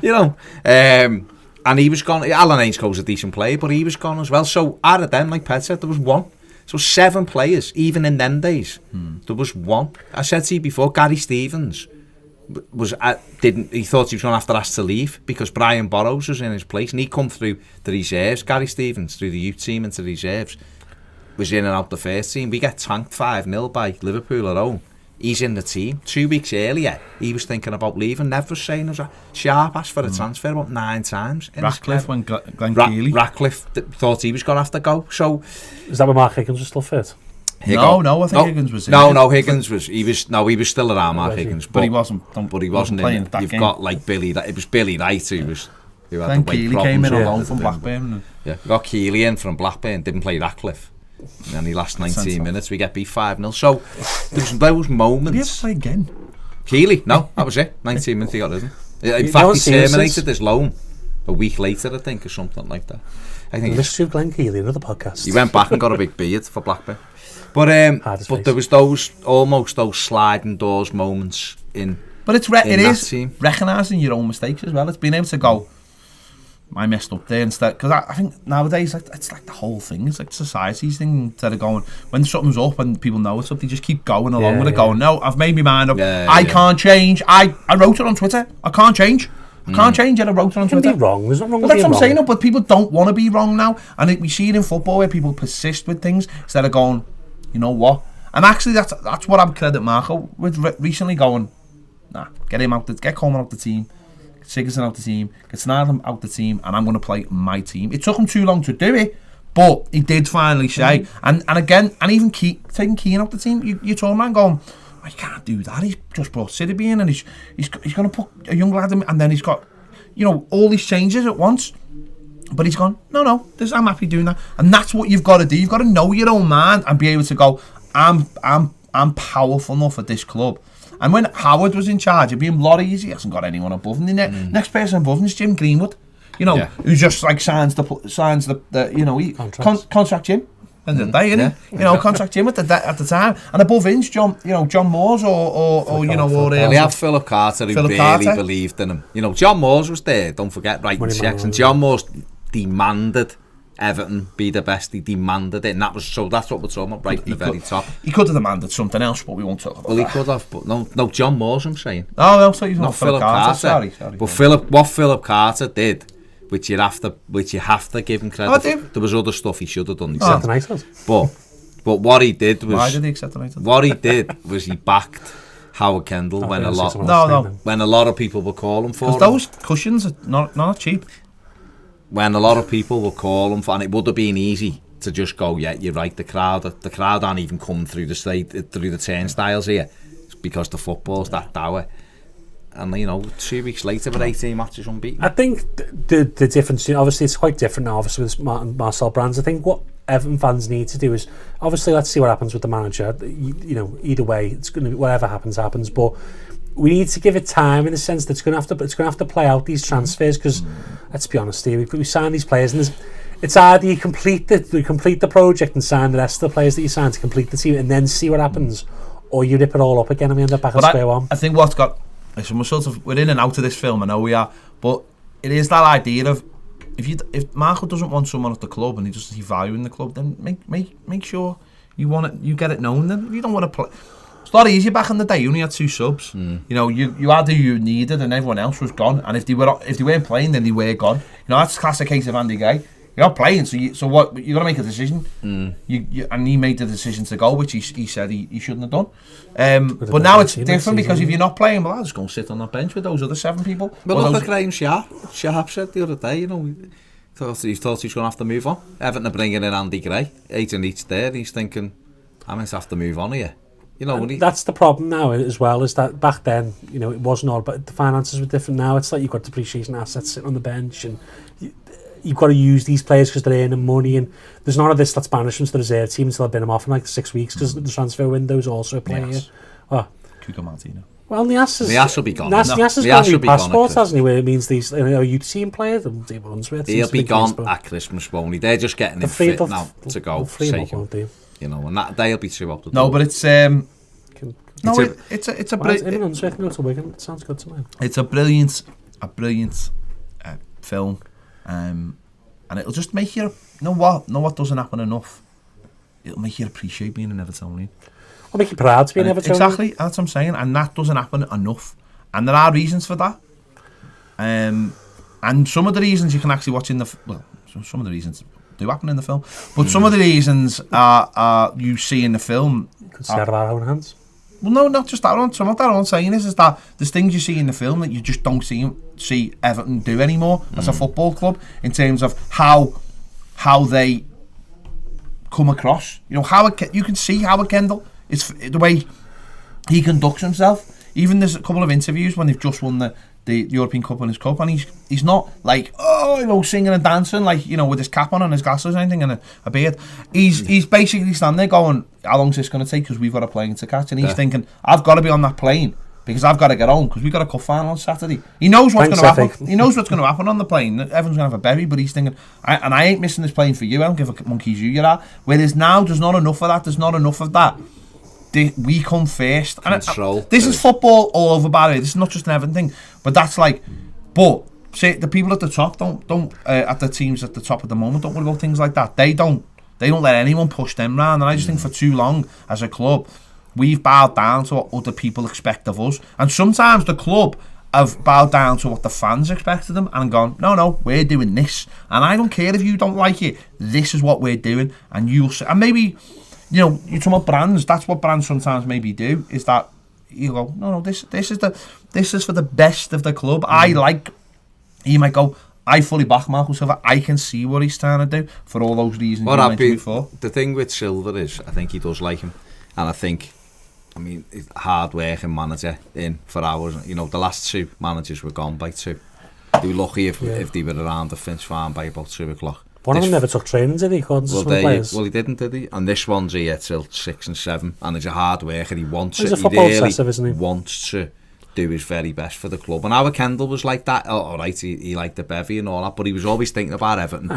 He always. Listen, it's in the film. The players say it, so it's not a thing. Well, it was a culture then, though. That even the players, they're still like that now. We got in Monday, and they were like, "How long's this going to take? You want to get on the out?" They were laughing and all that, but they wanted to go and bevy. But that's how much. And the one thing that they took away, but said a couple of times in the film, is Howard Kendall said to them as a team, and what was really prevalent in the film. What's really pertinent in the film is that we've just seen Andre Gomez injury last week and how Everton reacted to it. It's shown in the film, the agent tackle, and then what Reid does. It's not just that though. It's the fact that Kendall said to them, if you're out in the pub as a team and someone starts on one of them, what are you going to do? You get round them and protect them. And so you do that on the pitch. It shows a fight. That actually drive me mad. Shows a fight at QPR where Van den Hau's in him. Gray's about to get it by... Just Van den Hau on as well. Gray's about to get it by Simon Steindod, and he's in it. It just annoys me. I was watching and I was annoyed thinking about it, because I was watching it thinking... and it's not a case... I know people go, you can't do that anymore. Of course you can't do that anymore. Of course you can't take retaliation out on a player if they do your player. But you certainly don't go over and start hugging them and then going into the dressing room to check if they're all right. I'm sorry, I don't care what anyone says. You don't do that. You stand up for your team before anyone else. You put everything at your football club and your players and your fans before anybody else. The tackle by the... And at the end of the day, this is sport, right? Right, Son will be fine. He is fine. Right, Counseling's great. Oh, he's fine. We've got a player who's now out the team. He still looks good in that new training gear, by the way. Fair play to him. And the shoot. But the point being is that's what he was saying. There's a picture and they haven't got footage of it at QPR where it all went off. And he said everyone was involved apart from Neville, who was sitting on the post. We wore that day. We had that top on, blue shorts and blue shorts. That's the yellow top. The yellow top. Sorry, if you're listening. Sorry, the yellow. And Kevin Sheedy's on the side because Kevin Sheedy did not like a fight. No. Even with his own players. Is this the Monkey own story? So that shows that everyone was prepared to jump in. Yeah, I don't, and people have. I know people have different opinions, but when I see players standing round and there isn't, I know it is. You can't fake it though. Maybe that's just the problem. You can't fake it. This is because kids are brought through now, and it is all softly. When you watch under 18s and they don't touch each other, and you're a pariah if you do put a tackle in and. That's the problem. It's not just why they get time to get to the first team. They all know each other because they did a boot shoot for Nike last week, and there's no, whereas in them days it was like I mean, Mountfield, you seen him come off the semi-final, and he's got 2 black eyes, and he says in the thing, he said, when they took McPartland off, I was made up. It freed me up because all he wanted to do was fight. He's got a cut, his nose, he's got black eyes, his lips cut. There's a game where Adrian East tells Andy Gray that the centre-back's bullying him, so Andy Gray goes, fine, I'll sort that for you, mate, don't worry. And it's like, that's what you had to do back in those days, protect yourself first, win the battle, and everything else followed. Now, I'm not saying it's not like that now, of course it's not, but it's getting that spirit where it's everybody in the club against the team you're playing with. So I'm not. Know what, people can say what they want, but I think what Seamus Coleman did last week just burns my head out, and that's as far as I'll go in criticising. But it absolutely burns my head out that he done that. It really does, because I'll say no more, because if I do, I'll get myself into trouble. Don't. It's done. It is what it is. But that does show you in that film how much they. How much, if you're watching on the video, how much they get round each other, and it's still there now. They still talk about it now. They talk about Alan Harper and Kevin Richardson and how key. Every one of them says, without them two, we wouldn't have won anything, because they were key.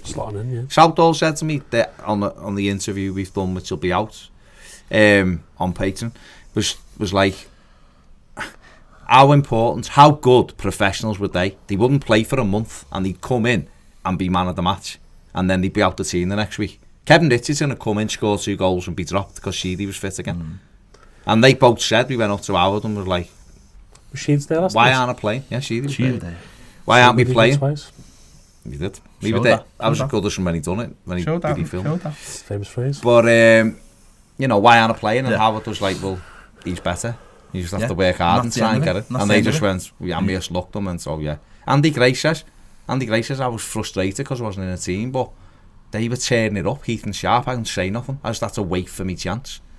When it's that desire about wanting to be better, Neville Southall, I get in at 8 o'clock, I dive around in a sandpit for an hour and a half before training. That's what you used to do? Yeah. A sandpit? Everyone had a sandpit at the side of the thing, up next to a wall, and you whack a ball at it. I hope there wasn't any cats about. Diving, but he'd do that, then he'd train, and then he'd go and carry on and do his own thing. I really want to see a video of Nev full pelt diving around in the sandpits. It'd be fantastic. I'm sure there's an equivalent of it now. They'd have a Tingo one them, wouldn't they? Like a oxygen stuff. Bungee thing. Like a bungee thing. So did you do that, yeah? They do them things where you hit it in the ball, the flex, don't you?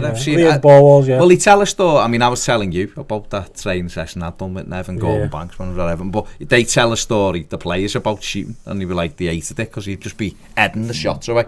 You'd be whacking it sharp, or saying, you'd be like other goalies, you'd score, and it was good. He said, and I think it's Kevin Sheedy or Trevor Stephen or Sheedy said, he made me a better finisher because I had to put the ball in the top corner for him not to get. He said that, so it made me score better goals because he was that good, and that was what they demanded of each other. I just wonder nowadays if if a player demands something off his teammate, not just at Everton but just in football in general. But if you said it the other weekend, when you got told to leave the team and you walked off with a cop on and you had a couple of weeks sulking, but you were on back to them, by the way. Well, you haven't. I've got a new team now. Yeah, no, and they love it. So, no, but love it. You've got your own style. I got man of the match in the first game. Honestly, just everyone was like, "Who's this? Who's this young man?" Because I was young compared to all the rest of them. Is this walking football with 60-year-olds? Hey, go on then. You have a game of walking football. Get out your Delta. As I'm saying, you from playing football have got your own standards of like what you want because you want to win. I used to run a club, and literally everyone who played hates me and still do. We won trophies. Well, there you they all hate me, but we won trophies. What about people who haven't played for the team? They hate me, but they haven't got trophies. They haven't got trophies. No, but what I'm saying is, you've got those standards. So I just wonder. Wasn't a kids team. No, it was a men's team. They all hate you. What were you doing to them? I was demanding. I was demanding. When I run a team. It was an Everton fan team. We went all over the northwest, and if we didn't play to how I thought we should play, I destroyed them in front of people. And you know what? I look back and go, maybe I shouldn't have done that. And then I go, well, there's all the medals to prove that we've done it. Where's your medals, lads? I seen something. And at whatever level you're at, that's what you should demand. We had to go to places like Accrington. We had to go to Rill on a Wednesday night. Who wants to go to Rill on a Wednesday night? And Not Lionel Messi. And we beat them 2-0, and it was brilliant, and they were all going mad, and I thought they were going to barricade us in. How'd you play people with 3 arms? As I was saying, I seen something on Mourinho and Olivier de Court interview. And Mourinho was at Inter Milan with Mourinho, but he was coming to the end of his career. He said, I never played. He said, he never played me. Yeah. But I had so much respect for him because you didn't mess with him. He said he was, you listened to that, that thing of that demand every day. He said, I tried my best, I improved by training under him, but he hardly played him and whatever. But he was saying those demands there. What this 84-85 team did was demanded of each other. So Colin Harvey set the standards. You do this, you do that, you do, a winner. And he's played for the Holy Trinity, the greatest midfield, one of the. So you'd look at him and go, you see Peter Reid talking about that and Paul Bracewell, like, this fella was amazing, Toffee's telling me, but it's about standards every single day. So that carried on. I just wonder now, do those players, some of them will. That's what Pep some of them will. Pep Guardiola's won everything, that's why you can say. You see Pep in that documentary when he's going, and you don't see the bits, but you see when he goes, you can hate me. Yeah. But you don't see the bits where hate me, guys. I don't mind if you hate me, guys. So he obviously demands, and he obviously says, and we've seen it like when Tottenham were doing all right. When they first started the process, and Pochettino got rid of some players. Who? Who's your favourite one? What's his name? He plays for Palace. Andros. Oh, Townsend. And he basically said, 1 in 10 player, isn't he? That's what I'm saying, because he basically he said to him when he first come in, he said to all those players, you come with me and I'll make you, we won't win any trophies, but I'll make you good players. We'll sniff some, yeah, we'll see. We'll get to a final, but we won't win it. Very much the Moyes of his day. And he said, I'll make you brilliant players, but you've got to put the hard work in for me, and you've got to sacrifice it, and at Dele Alli, you've got to cut out all those videos, and you've got to, those hotel rooms. Yeah, none of that. And he said, you've got to, and people like Townsend were like, I'm not prepared to work hard. So where did they get shoved? Newcastle, and then ends up at Palace, and they're never going to do anything. And that's the point, that's the point, isn't it? Players can have nice little careers, no problem. 18, now get yourself a 5-year contract, you're set for life, no problems at all. But what do you want out the game? And the difference between having a nice career where afterwards you go, well, I can get on, I look good and I can wear a suit nice, so I'll get on match of the day. Or do you want to, at the end of it, go, I don't need to do anything, but if I want to go on Sky, I can go on like Roy Keane and go, well, yeah, show me your medals. Let's have a chat about footy. And whatever your opinion is, and whatever my opinion is will be elevated because I've been there, done it and won it. I've played in, Roy Keane will say, I played in the European Cup semi-final, Champions League final, where I knew I wasn't going to play in the final, but I still drove us to that final. Yeah. I scored a goal and got us there. Where, well, Danny Murphy will pick any of them. Jamie Redknapp. Janice is the worst. Janice will just go, I had a nice career for Spurs. And I played for Newcastle. It was great. And you know what I mean? That's the point. If you want to at the end of your career, which is what surely it's like. As someone did the other day, I was like, imagine being an athlete and going, yeah, I think I'll just finish 6th every. What's the point? You're supposed to win, and we don't see that enough about footballers where they go, I want to win, and you want to win, and you're not winning, so. And get yourself sorted. You seen it? It comes from the club stuff. Peter Reid having a go at people on the pitch, and then Andy Gray, and what's funny is they're still having a go at each other and picking individual games out and going, that game, you were crap, and then going, are you still having a go at me? And that, and going, yes, and that's the point, isn't it? It's like he said the other night. Andy Gray said, I know Peter Reid. Reid's a great storyteller. Yeah. He's brilliant. He starts talking, and you just go ahead then. Let him go on it. And he goes, I've got this ball. Better than you've heard it as well. Yeah, cup final, I've got this ball. I've played it into Sharp. He says, put Sharpie through. He's in on his right foot, thinking just stick it in the net, to win the double. And he said, Sharp stops and says, gives the ball. And he's like, what the fuck are you doing? And Sharp's like, I'm knackered.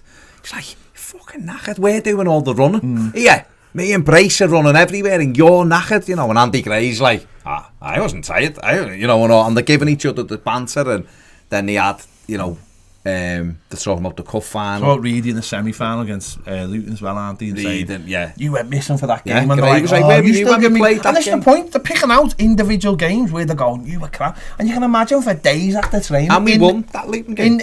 But that's the point. And you can imagine for days afterwards going, you better sort yourself out. That's not good. We aren't going to win stuff. And this is what I don't see enough of in football anymore, is people taking personal responsibility and grabbing hold of someone else and going, I've seen it loads of times with Everton the last few years. We know the one. We know the one, the old pull your shirt over your face, Williams, don't we? Instead of going, what's going on? What?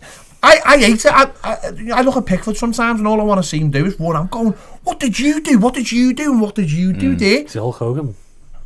But yeah, listen, in that film, you've got 24-inch pythons, brother! You've got Van der Now saying, my fault for Whiteside's goal. And Neville saying, my fault. And Nev saying, my fault, it shouldn't have gone past. And then Peter E comes on and goes, it was Neville and Pat's fault. Both were their fault. But that's and then they're ripping Reed going, Andy Gray's going, but we're in a cup final, we're breaking us sharp, we're breaking, we're 3-on-1. Why is Peter Reed, Peter Reed ever knocked it? He said, when's he ever knocked it past someone and ran round him? He said, he just passed it with score. He said he doesn't. He tries to knock it past Moran and takes him. And they're still like that. Still now. And yet on Saturday, responsibility. And yet on Saturday, I see someone just dart round Snidland and no one says a word to him. And he doesn't look bothered either by it. And he was actually when he was when he was. But that's what. But you know what? When he was on standard, Snidland was the first person I thought of. I just went. And people, how he might he doesn't. But that was what I thought. I was thinking. That's the difference between winners and someone who's just happy to have a nice career. That's building the culture, isn't it? You've got to build the culture. Yeah. You find that, but you find that everywhere though. You find that's not just Everton. No, it's the culture of, and you know what? It's not even. It's the culture of people being brought up, and it's not their fault. Because this is what I always think. This is what's funny. Knowing people go, your generation, and I always think. Your generation brought that generation up, so don't be having a go at that. It's like my mum used to go, oh, you were terrible when you were a kid. I'll go, yeah, you're my mum. It was your job to stop me being terrible. I mean, that's just an example. I'm not saying my mum was a terrible mother. Like you're passing the lane to your mum, really. Instead of passing the book, if you're a book passer. Isn't that the point though? If it's all these people might go, well, this generation, we watch the under 18s and they're all like, none of them tackle. Do you think any of those kids would like to tackle, or have they been told not to tackle? Well, this is the problem with football, though, isn't it? Like, you know, these kids have been brought up in an era where a manager, Sam Allardyce, is praised. Like it's a trophy. I don't. That's what I'm not talking about. No, I know what you mean. No, but this is also part of it. They're also saying to clubs. So, to stay in the Premier, because it's somewhat if we're mid-table, that's football, isn't it? You're also praised for finishing fourth. That's the point. Let's aim for fourth. That's the problem, isn't it? Is that? And I say it. Can we get top four? That's the problem, isn't it? Is that football has become about all staying in the Premier League. So you sacrifice the chance of winning something by saying, but it's the other side I'm talking about. Like the whole bringing players through where they're not tackling each other. And you see, what's mad is I think Everton have won. Under 18s have won a game this year like 9 or 10-0, right? And then I've been beaten 5-0, and it's like, well, hang on, what's going on there? Like, and it's because it is just tippy tappy round each other. But that's not their fault, because that's what they've been brought up in. We stop bringing through players who, and this is why people like Richarlison and Yerry Mina and Bernard and their work rate stand out like a mile. They don't get brought up. We were talking about this week, wasn't it? My nephew's played 3 games this season. In a junior league, because every game gets called off because the pitch is not fit to play. It's not a snooker table. Could you imagine that in other countries to be like, no, that's not even got soil on it. That's made of gravel. Get on with it, and you just play. Some pitches on the pool, it's like it's the angle. We just running down. That's to run the water off, though. No, but that's the point, isn't it? It's like, but, you know, do things have Mossy Hills games are never off. Because to play that's the point, though, isn't it? It's like, and that's not there. We're not bringing through players who understand that culture, because people don't want them to be that. People like, the first thing now is if anyone's, I'm not even asked, to be honest. You have scrap on the pitch, you'd be like red, and the old days just go, used to pack it in, I don't want to see any more of that. Away you go, and you go sound, and then alright, you might, but if it happens, you're going to get sent off, aren't you? Whereas now I imagine the first bad tackle, it's off you go. Or you might even be sent off. You might be like, can you take your player off the pitch? It's like, that doesn't breed what we need. That does not breed what we The whole thing, though, you can talk about how the kids are brought up at the clubs as well. You know, not having to clean boots, not having to clean dressing. Brands' plan. Liverpool did this where they put every player on the same wage at a certain age group. And I think Brands' plans do to try and make them hungry because a lot of clubs, especially Chelsea, it's almost kids are like 16 at £8 a week. I've told you what to do. I've told them. So this is what they should do, right? There's an away game. Give them a little bit of money, no phone, and say the first 11 that turn up at the ground get to play. That'll get you there. Like the Duke of Edinburgh award. That's if you want to win. Yeah, that's if you want to play for Everton. Yeah, but say you don't want to play. It's about personal development. But if you don't want to play, why would we want you at the club? No, but I'm saying, you know, some kids are like, let's be honest, some of these kids end up in Scotland. Double it up as a Channel 4 Channel 4 thing. You know, like Hunter or something. Yeah. I know, but, you know, all right. I'm sure they do best. You need people shadowing them just in case any of them go missing. Yeah, I mean, that a couple of shadow people in the background. And the first 11 that turn up, they play, and let's separate. Let's separate them. Let's make sure we're getting. Why do you snap a couple of snooke cues in the middle of the dressing room? Whoever walks out. The Joker route. Yeah. There's one position in this team. Goalkeeper. Who's taking it? Who's taking it? I think that's a good place to wrap up the podcast. No, the place to wrap it up is make sure you check the film out. It's absolutely brilliant. And just for anyone who's saying we need to move on and stop looking in the past, no, watch it and then move on. Watch the film. Yeah. No, watch the film and redefine your standards for this football club. That's what it's all about. Get it. You can get it on digital download. You can buy the DVD. It'll be the one because it's got extras on it, including Jimmy Martin, who we were talking about, who's the kit man but was the coach driver. It's got half an hour, I think, of Everton 5, Man U 0 and stuff like that. So get that. It's great. It's on the great Sky Store as well. I know, but if you actually have the DVD, you've got it for it. You've got a physical. Some people are kids though. They don't know what DVDs are. You can buy them. They don't know. Discs. I know, but they've got nowhere to put them. That's the point. They haven't got pockets anymore. Well, you're not going to get your exes off the Sky Store. I'm not. I'm just saying that. But you can get it there. It's available download. Just every Evertonian needs to see this film, though. Everyone. And whatever. One. Just because it's just important. It's important that people watch it, and it's not only important. You know what though, right? It's not just important that you watch it. It was important that it was made. So support the guy who made it as well. Rob Sloan, fantastic. Because he's a brilliant blue. He's from Cornwall. For a start, didn't have no. What I'm saying though, you know, he's dedication. He has got a level of dedication, and support him in making this. Because you know what we're always moaning about? We're always moaning that there isn't enough Everton out there in the media. And I've seen this great film and this great film about this team. This guy's put money into it himself. A lot of his own money into it. This is a project, a real passion project. He's gone all around the world to get these interviews. Support him by either going to see it on Fact for the rest of the week. And you know what as well? Get in touch with you and say, oh, no, it'd be brilliant to do another Q&A somewhere. Because this is the kind of film where you could take these players and grab a couple of players, do it and somewhere and have a Q&A. And you know what? If it's worth his while, he will. If it's worth his while, he will. You could, you know, but support him because this team deserves to be appreciated, and the man who made it deserves to be appreciated. And you know, shout to Dave as well for all his work as well, innit? Which is brilliant. It's good that it's in his right hands. Like, you know, I spoke to Rob when he was here, and you worry if it was in the wrong hands. But when you speak to Rob, you know entirely that, you know, he managed the Sevi documentary, which is a great documentary. This is like the perfect fit of an Everton fan who's also a great documentary maker. So you know it's perfect for Everton. So. There you go. We've wrapped it up. Yeah. From the Mandalorian to Rob Sloman. There you go. Some people is he the Mandalorian? Well, you don't know because he never takes his mask off. His helmet. So you'd never know. It could be Rob underneath there. There you go. Thanks for listening. We'll be back next week. See you later.